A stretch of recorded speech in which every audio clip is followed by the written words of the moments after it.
lovely things. Happy Tuesday. I hope you all are having a fabulous week so far and are doing incredible.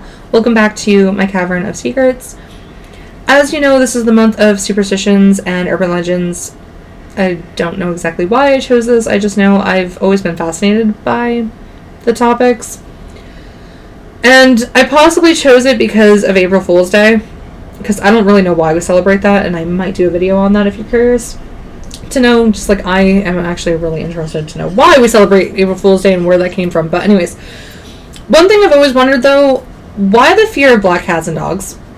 Now, I own a black dog. He's a Doberman Pinscher, for those who are curious and want to know. To see pictures of him, you'll find them on my Twitter and possibly my website. I need to update both with pictures of him. And no, he doesn't have his own account. If he did, it'd be Tigger. I actually have been thinking about having him with his own account, just so people can see pictures of him day to day. Because he does a lot of funny stuff, and he's a he's a spoiled brat, I'll admit it. And I also owned a black cat, which my dad rescued when I was a kid. I've never understood why people would be afraid of anything based on a color. So even when I take my dog to stores or out walking, people tend to stay away from him, even though he is very friendly and sociable. He wants to know who you are, and he wants attention. He loves attention. He drives me crazy for attention throughout the day. He actually will cry and throw temper tantrums if I don't give him attention. So when he meets people, he wants attention. However, he is a scaredy cat, so he doesn't like when people rush him. He needs to come to them. And he doesn't like growl or get vicious when people rush him. He actually will just hide behind me. He just doesn't know what you're trying to do, so he gets kind of scared. And it's kind of like, why are you interfering with my space kind of deal, so he just hides behind me. So it's always better for them to approach him, like to have him approach them instead. And men, he's very timid around. So I usually tell everybody anyways ahead of time that he's timid and needs to come to you. And men specifically, they usually just avoid him because of that. Because, well, if he's afraid of me, then I'm not going to even bother. Although one worker in an aisle in one of the stores that I took him to, my dog approached him, and when the guy went to pet him thinking it was okay, because I told him ahead of time, because he wanted to pet my dog, and I told him that he's like scared of men, so he may not want that at all. So the guy just was doing his job in the aisle that we were in, and my dog approached him wanting attention from him.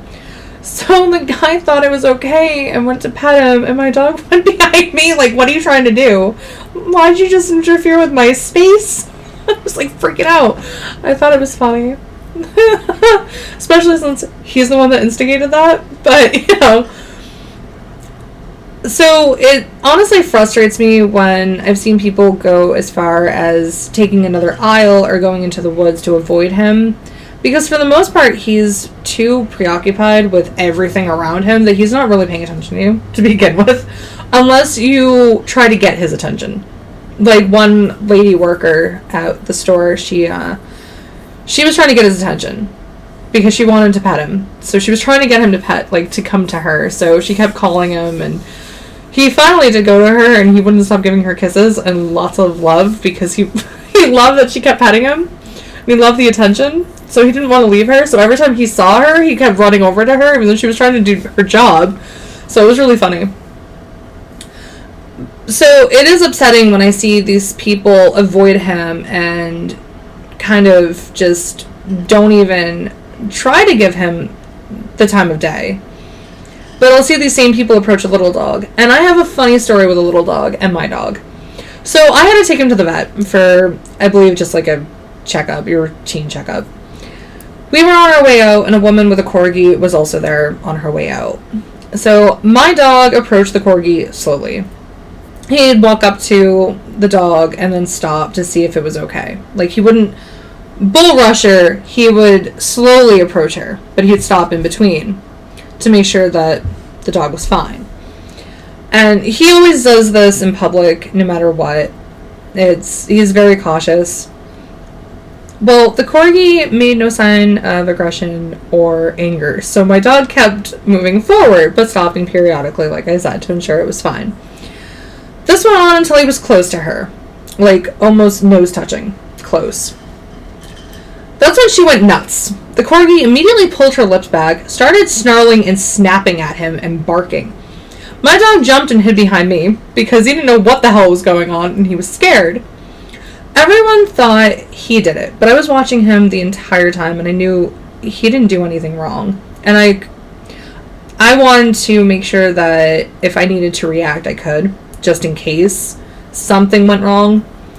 But he was fine. The owner of the corgi announced, "No, she's mean," and took full responsibility for her dog, which I was surprised because a lot of times people with little dogs immediately blame the big dog for everything. Like, Tigger was getting from the entire staff and other customers. Everybody was looking at Tigger like he was the one that did it, and it's like he did nothing wrong. Oh, and the reason why his name is Tigger is because he is a ball of energy. He will bounce, run around like a crazy lunatic, and just, he has too much energy. So, that's the name, Tigger. So, I'm honestly happy that the dog didn't bite my dog, because it's upsetting that those get treated differently than mine, because everyone thinks he's a beast, but really he's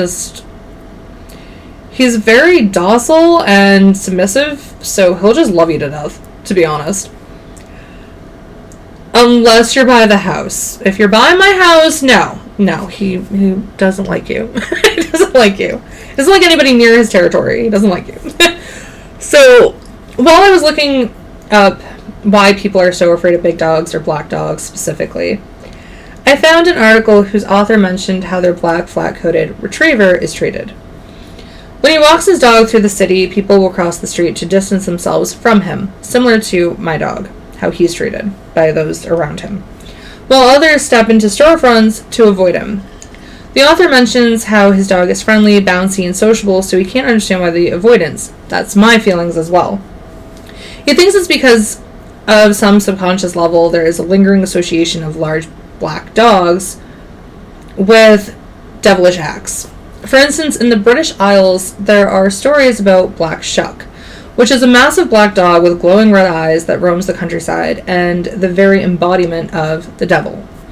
To meet the black dog at night is a bad omen and can even mean death, that you're going to die. Islamic scholars tell of a time when Governor of Medina went to the Prophet Muhammad with concerns about the stray dogs overrunning the city. The issue with the dogs was a health concern because many were responsible for a number of cases of rabies. At first, Muhammad wanted to exterminate all dogs. However, he retracted this because dogs constituted a race of Allah's creatures, and since he created them, he should be the only one to dictate their removal from Earth. He also noticed that guard dogs, hunting dogs, and shepherd dogs were useful to humans, so they earned the right to exist. So, because of this, Muhammad retracted the sentence of the death for dogs who work and have useful functions, but he allowed the death of stray black dogs because he believed the devil appears masquerading as black dogs. There is also a superstition in Ireland that states if a black dog visits the grave of a priest, it means the priest was untrue to his vows. In Germany, if a black poodle visits the grave of a woman, it means she had committed adultery. And in movies like The Omen, which featured a Rottweiler, the author actually conducted a study. They had people rate photographs of dogs, including a set of Labrador retrievers that differed only in color. They found that black labs were rated 27% less friendly than yellow labs, and that black dogs were twice as likely to be rated as aggressive.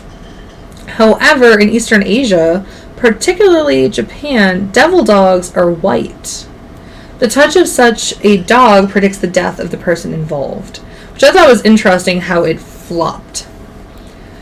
Black cats have a similar bad rap, mostly because of their connection to witchcraft and black magic. In Egypt, cats were considered divine symbols, as I know most of you probably know, In Greece, Hecate, the goddess of magic, sorcery, the moon, and witchcraft, was described as having a cat both as a pet and a familiar. And this is probably where the association between cats and witches came from. In the 13th century, an official church document called Vox in Roma was issued by Pope Gregory IX on June 13th, 1233. It states that black cats were an incarnation of Satan. This marks the beginning of the Inquisition and church-sanctioned witch hunts. So what are your thoughts on why people have a fear of black cats and dogs? Because I honestly, it drives me crazy how big dogs are treated compared to little dogs. There's actually not a lot of toys for big dogs compared to little dogs. I mean, every time I go to a pet store, there's a lot more stuff for little dogs than my dog. So it's hard to find stuff for him to keep him busy because he loves toys. He loves bones and shoes and treats and all kinds of stuff, but there's just not a lot of stuff for his size, and it's frustrating. I was actually looking at interactive dog toys because sometimes he gets bored and I can't always give him the attention that he wants. So I was looking at interactive dog toys that might keep him busy, but a lot of them aren't geared for his bite strength. So he'll break most of them, which actually can cause damage to him if he ingests any of the pieces, if he manages to really break it. So I don't trust a lot of companies or toys.